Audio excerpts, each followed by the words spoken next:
Hi guys, ito yung naluto ko ngayong araw kahit na may masakit pa sa likod ko. Nakagawa ako nito sa loob ng 2 oras. Ayan.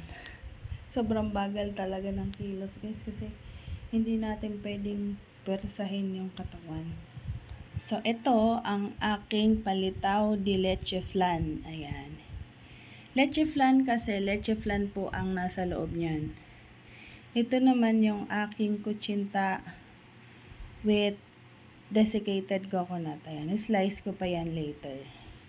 Ito naman yung puto cake. Yan, tingnan nyo naman guys. Kapag maganda talaga ang pagkakahalo o pagkakabit natin ng white egg, ay ganyan ang kalabasan. Pati pagluto guys, kailangan ay hindi siya masosobrahan dahil kapag sobra sa luto ay magiging pudding. Ayan, bibigat kasi ang cake tapos magde-deflate yan. So yun lang muna guys, papakita ko sa inyo. Kung kahapon napanood nyo yung video ko, talagang hirap ako. Pero guys, nagluto pa ako noon ng umaga kasi nga sabi ko, i-try ko lang.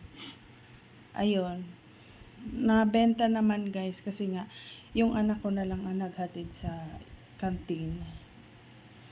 So ito, ganun din ang gagawin niya. Siya yung magdadrop ng mga paninda. Tapos yung benta naman ay si mother ang kukuha mamaya. May pangalawang batch pa tayo guys. Hihilutin pa ulit mamayang hapon yung likod ko para tuluyang mawala yung sakit. Kasi ang nangyari pala doon is nabigla. Hindi ko alam bakit kahit konti lang yung binuhat ko na tubig ay talagang ganun pa nangyari sa akin para kong na-paralyze. Ayan. So, that's all for today's video.